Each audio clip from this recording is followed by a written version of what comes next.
Hi YouTube! Up next is your favorite, a free episode of Daily Fix on YouTube. Daily Fix is my show that airs exclusively on MotorTrend On Demand, exclusively for these free episodes we put out every other week or so now. What's the show? It's casual conversations like this between me and other hosts or other people in the industry. It's the stuff that happens when we turn the cameras off, only now we have a camera on, like this one. On this episode, I went out and met up with Jason Cammisa and Johnny Lieberman, who are in the middle of a head-to-head, and we drove a couple of the cars that they have out on the head-to-head, and you'll see one of the videos from that little adventure coming up as soon as I'm done talking. So I'm gonna do that now, finish talking. If you like what you see, go see more at MotorTrendOnDemand.com. There's a free 30-day trial and all kinds of other goodness. If you don't like what you see, hey, that's still cool, I guess. I'm not gonna change your mind. Anyway, enjoy! Hey, Jason. Can we just listen to that noise for a second? Hi, Carlos. That's how you do an engine in a sports sedan. Right? AMG V8. I mean, just absolute Tasmanian devil on some another Tasmanian devil. Yeah. Right? It's who drank a lot of Red Bull. We actually had to throw Red Bull out of this car before we started, didn't we? Yes, we did. So this is the Mercedes-Benz C63. No, Mercedes. not anymore. Oh God, what's the official? Mercedes AMG C63 S. What does that mean? It is a C-Class with a V8 in it. Okay, yeah, that makes sense. So the S means it's with more power. It's the sporty one. Sportier. And the C63 means, of course, it has a 4 liter V8. Yeah, 4 liter V8 with That's two turbos on German math. You subtract the 3 from the 6. Yeah, so good there for a while. And then add 1. Yeah, they had like 5 whole minutes where the numbers on the back of the car actually corresponded to the displacement. Yeah, no, not anymore. This car, sedan, big motor, big power, focused on being fun to drive. Yeah. And man, this does that, doesn't it? Yeah.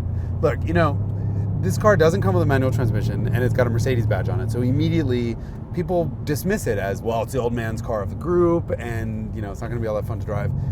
Let's think about the actual use case for a C-Class, right? People who buy this car drive it to work every day. And when you get in this thing and you hit that button and it does its in the morning and your neighbors wake up, you got your money's worth out of the AMG badge, right? And driving, what I always loved about these Mercedes is like 7/10, they're amazing. Yeah. Are you really gonna track it? Here's the thing, I have often fallen this trap, and I know a lot of people fall in this trap where, hey, this car is slower on a track. Oh, it means it's garbage. No. No. How many times have you taken your C63 to the racetrack, No, right? why would you? We do that to illustrate where the vehicle lands, right, you know, in the context of its class. Right. And that informs, you know, what the vehicle's intention purpose is. Right. Right. And look, I don't want to pee all over lap times. Lap times are an important metric. Just the same as horsepower is an important metric, or 0 to 60, absolutely, or our figure 8. Yeah. There are a lot of different numbers that mean different things, but they're all just a number. Exactly. At the end of the day, the personality of the car and the looks, and there's so many other more important things. That noise. This is a brilliant road car. You know, we often, not everybody does this on accident, not on purpose, but the number is a concrete thing. It's easy to understand and digest, and use that as the only qualitative assessment of the car. When in reality, no, absolutely no. And when you hop in this car, you turn it on, you get that loud burble that you mentioned, and that is like, all right, it like immediately makes you go, okay, yeah. I'm gonna do some real high school stuff, right? You know, on the way to my lawyer job, right? On the way to my doctor, like I'm gonna go save lives. Before that, I'm gonna do some burnouts because this thing makes me want to do that. And what I do like about AMG products, like their sedans mostly, is that they don't have the compromises baked in that you would get when you're searching for lap times. These are cars that, like, a bunch of, you know, crazy guys in Germany are like, lap time, schmap time. Like, we want this car to be about the emotion and the noise and the sound and the acceleration and the whole experience far more than we care about whether it's going to beat an M3 around a racetrack. Yes. And the previous C63 was a nice car, but it was gunning for M3. It was going for it. And this time, you get in this thing and you're like, okay, this is not a 3 Series competitor anymore in terms of dynamics. They're trying to make a luxury car.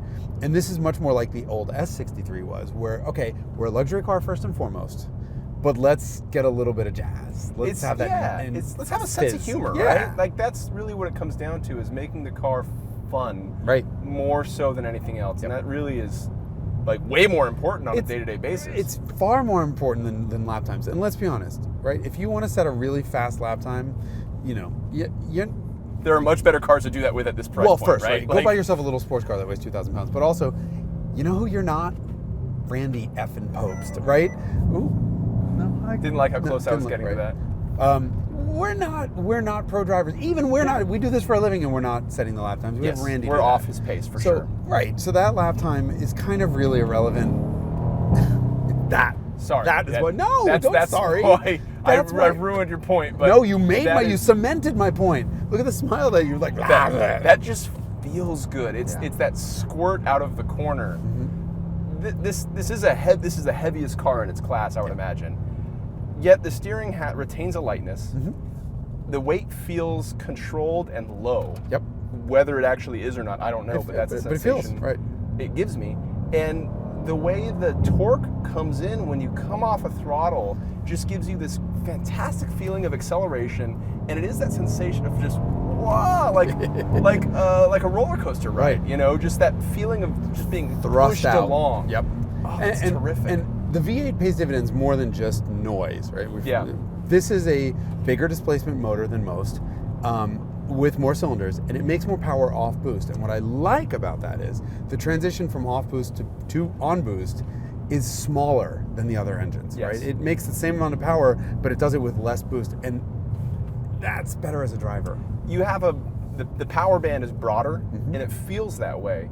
Right. And that's really nice that, you know, the sensation backs up what the engine's actually doing. Right. And that makes for a power band that's more accessible. Right. You know, I drive a Subaru BRZ every day, and we were talking about this off camera, but I have to plan to, like, get around an SUV on an on-ramp, like 3 lights ahead of time. And if I hit that red before, like, I'm screwed. I'm going to be behind this Escalade up the entire on-ramp. Right.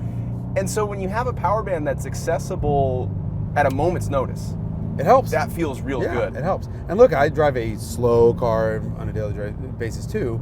I don't typically love really fast cars. Yes. Because they're prioritizing speed over the involvement. Yes. What AMG gets right is it lets you enjoy both. Right? You have the drama and the theater and the speed, but even if you're not using all the speed, you still get the drama in the theater. You're exactly right. A lot of sports cars are so capable and so fast. It's too much. And they're boring at normal speeds. Right. Normal human speed. Like the way we're driving now would not be exciting for a lot of sports cars because they're so over talented for this duty cycle, right? Yeah, you're using 6% of what the car's capable of, and you're going to wind up in jail. And the car's like, Yeah, that's why I think that's why the AMG recipe is right. I mean, make it sound good, put the little farts in the exhaust and the upshifts, even when you're not at full throttle, and then give me a nice luxury car to be in the meantime. Exactly, make it livable, and that's the real success of this car. If it's not the performance, it's the satisfaction it gives its driver on a daily basis. Right. You could conceivably, you would drive this car every day to work. Of the bunch of the 3 existing cars, the M3, the ATS, and the C63, this is definitely the car I would choose to own. Your daily driver, you have your fun cars at home on the side. This is the car that you drive to work, take to the grocery store. Absolutely. It just does that stuff so well. Right, with all the fun. Yeah. And you know, I own an AMG sedan, an old one. I have a C43. And when I bought it, I sort of bought it as like I need one car with an automatic to give to friends if they come into town or whatever, and if I'm going to go sit in traffic somewhere. And I bought the car and I expected nothing of it. I'm a huge V8 in the front of a car. It's not going to handle well. I laugh myself sick every time I drive that car. It puts the biggest smile on my face. So I went back and I read all the road tests back in the day, and the complaints were, doesn't come with a stick. Well, okay, in this case, my use case was I want an automatic, and it's way too expensive. And so the car got like last place in all the comparison tests. And this does the same way because we're looking for the most enjoyment. But as a reader of the magazine or watcher of the video, you need to look into where your own priorities lie. Yes. And in the case of that C43, it nailed my priorities. And in the case of this is the one that I buy. And you got to be realistic about where your priorities actually lie too. What do you do with this car every day? With people, we always want to say like, oh, I'm just going to go to racetracks and do drag races and do that. And it's like, no, that's actually like 1%, if at best, of your actual daily use, right? You have to be realistic with your own goals. Right. And what you want out of the car. And really and what brakes and tires are going to cost you. Because it's a 4,000-pound car with 500 horsepower. I mean, like, you're going to go through brakes and tires. And do you really want it? You'd be better off buying a Miata as a track car. Yes. The purchase of the Miata would be cheaper than the brakes, the front carbon ceramic rotors. And like a sorted one that has actually seen track time and been prepped probably, right? And it ain't going to break. And it's not going to get 3 miles per gallon. Yeah. So this car delivers on a daily basis the feel of like an extreme edge sports car and sort of the humor you might have in one of those pretty much all the time. And I think that's a real strong point here. Yeah, and it is trackable. Yeah, like this car on track is not bad in any way. I mean, it doesn't have the magic of the ATS or the Giulia. Yeah. And it's, it doesn't have the sort of involvement of the BMW. The steering kind of goes a little mushy in the middle of the corners, and it's really quick to rotate the rear under power. Yes. Which is fun. Yes. We haven't really talked about that because we haven't done any of that, but the times I've driven this previously, let's say hypothetically, in any stability control mode, it is playful in a really fun way. It is like leaving the house in the morning with jeans that are 2 sizes too big and you forgot to wear a belt, your ass is out the whole time. Sideways this way, sideways that way, sideways this way. But it's controllable and fun, and it's getting back to what makes, cars enjoyable, and that's not the lap times. You don't get any fun of a lap time. You get fun of actually like making the lap time happen. Yeah. And this car does that on the road, which is, again, great. Right. There are really very few faults with this car. Yeah, I mean, I'd say I'm always like, it's too heavy. It's just too heavy. Yeah, but it's too heavy. Okay, but that doesn't manifest anyway. Right, I was gonna say, does it feel it? No, because it kind of don't. Yeah, that's more of a psychological, like, nope, can't have a sedan in this class be over 4,000 pounds. But and yet, look, it's our job as critics to criticize. Right. So let's try. Yeah. Okay. You know what? My only real complaint about this car is the seating position and these seats. These are I'm never uncomfortable. Like, I'm just sort of easy to fit in cars, and I don't care. These seats are rock hard. They're not weirdly shaped. They are. I don't know if these are the sport buckets, because there is an optional seat in this car, right? I would imagine this has it. I think this is it. Yeah. I should probably do some research before we start recording these. That would be my job as a critic too. Well, my job. Let's see. There's no. In my defense, it came with no list of options. Okay, but I'm pretty sure these are. I also can't stand carbon fiber interiors anymore. But that's I think we're sick of it. I mean, I sort of like the waterfall effect, and I like the AMG badge. The layout's fantastic. But I kind of would prefer with this being. That's kind of all I got though. Hold on, there was something I thought of a second ago. No, it's gone. Okay. Yeah. I mean, it just does such a good job as a real car. Yeah. That it's really kind of hard to fault. It rides well. It's quiet. You know what I don't like? And this is a matter of principle more than function. It's got carbon ceramic brakes up front and then steel brakes in the back. Sure, yeah. And this is Mercedes freaking Benz. Don't cheap out on my rear brakes. This is, like, how much of that is buyers saying, I want to have carbon ceramic brakes, and Mercedes saying, okay, fine. Okay, but for those buyers, it's sort of half for show-off purposes. Yeah. Well, then just give me all four, right? Charge them more money for. Well, clearly they're willing to pay for it if they want to pay $10,000 for brakes that they don't need. This is true. This is true. But the reality is they work well. So that's all we got. I got nothing. Thank you, Jason. Thank you, Carlos. See you on the next episode. Yeah. Thank you guys for watching. Oh, it stalled. I forgot how to drive automatic. Actually, you don't. See, this is the unstall button, right? The unstall button. This is the fun button. That's the not fun button. Thanks, Jason. See you, bye.